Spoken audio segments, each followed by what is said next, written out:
All right. Great honor. Joining us now is Speaker of the House, Mr. Mike Johnson, who's been gracious enough to come on the show. He's got himself a new package. It's a 5-part package helping Israel, helping Ukraine, selling TikTok, closing the border, things like that.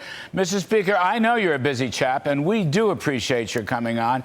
I'm just going to let you start this for the next 30, 60 seconds. Tell us what you want to emphasize, sir.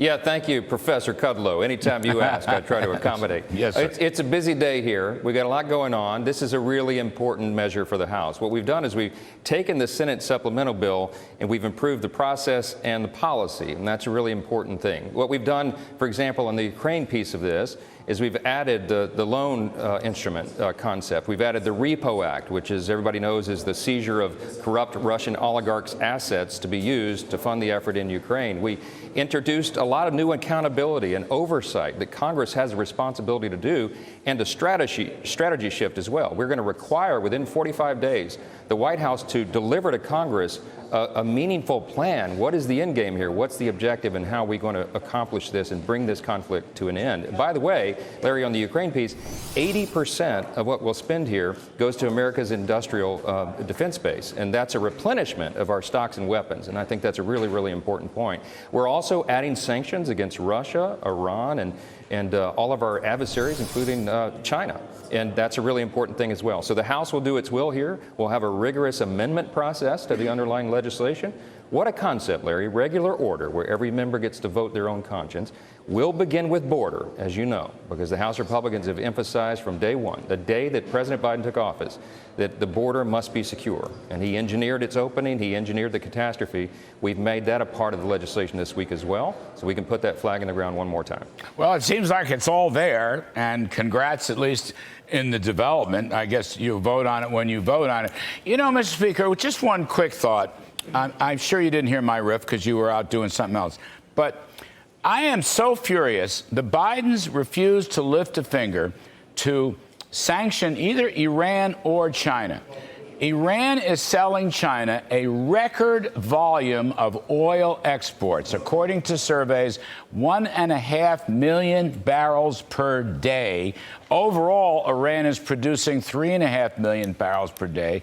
Donald Trump had bankrupted them back in 2019 and 2020, and the Bidens don't lift a finger. And I know it's not part of the legislation, but you know what? It just occurs to me every now and then.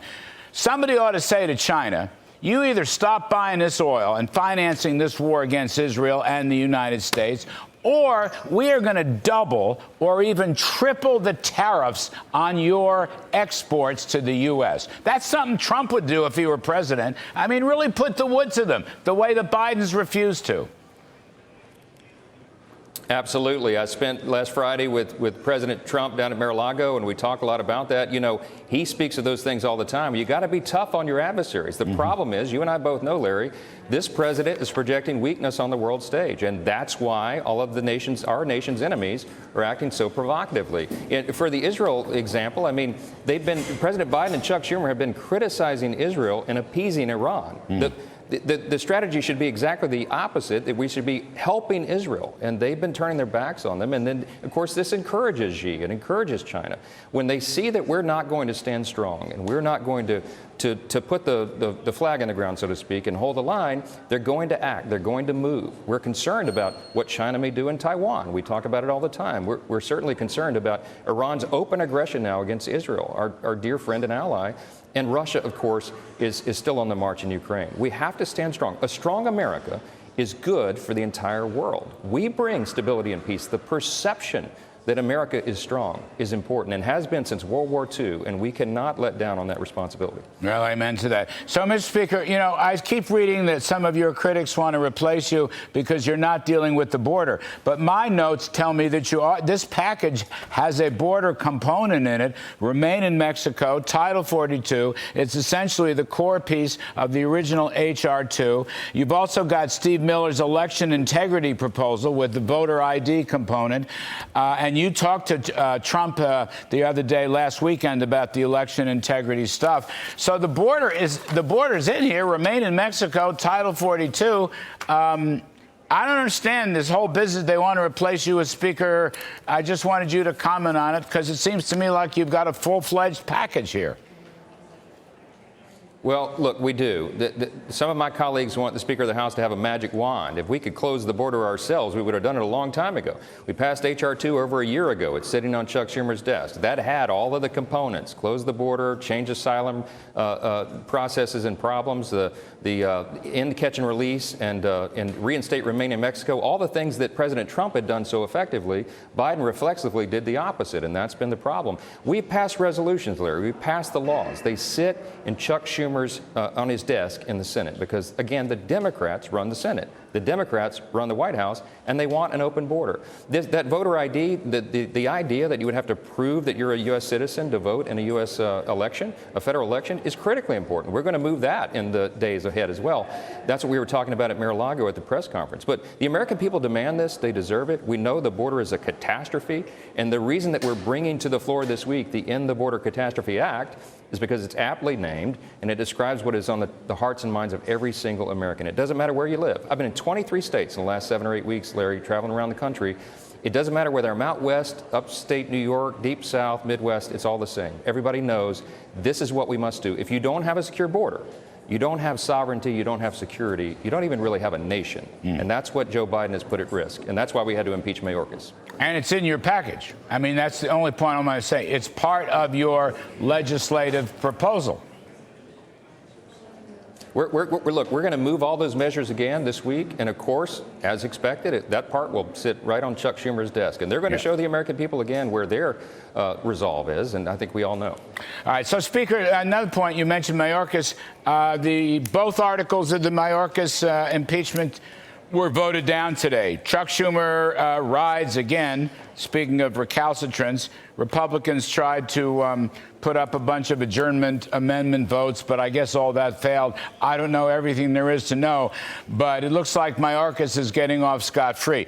What's the next step? I mean, you don't want the issue to die, regardless of Mayorkas. Biden, you hear rumors, Mr. Speaker, that he's going to use some executive authority, 212F or 287G. I don't see anything. I don't see a darn thing. In fact, I don't see anything on sanctions against Iran, and I don't see anything about sanctions to close our border. No, and that's why we put sanctions in the legislation here to go after Iran and China and Russia, because the White House is not doing that. And on the border, look, I've been telling the president since the day I got the gavel. I mean, literally the next morning, October 26th, we met at the White House, and we talked about the border. And we've been talking about it with his staff and with him and everybody in his orbit ever since. We're demanding that they use that executive authority.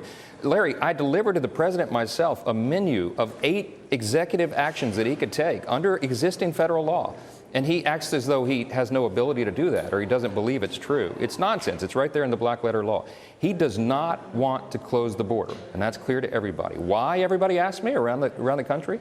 Well, I think we know. They want to turn them into voters. They want to affect the outcome of the decennial census in a couple of years. If they can distribute illegals, and we think it may be as many as 16 million that are in the country now, around the country strategically, they would meet that objective. And that is something that we must combat, and that's what House Republicans are absolutely committed to do on behalf of the American people.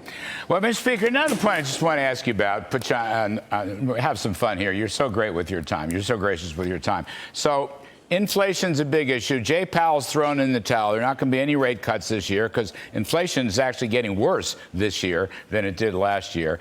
You talked about the border problem and law and order and the crime associated with it, as Mr. Trump has. I got another one for you. Joe Biden on tax day, which was Monday, as you know, Joe Biden decided that raising taxes is a much better economic growth and opportunity approach than cutting taxes, and says the Trump tax cuts just benefited a few wealthy people. I thought it benefited almost every nook and cranny of the economy. Now, can the House do anything, the Kudlow Catechism, the Laffer Catechism on supply side tax cuts, at least stir the pot, at least, tickle us just a little bit? Because I always thought lower taxes was a better idea than higher taxes, Mr. Speaker.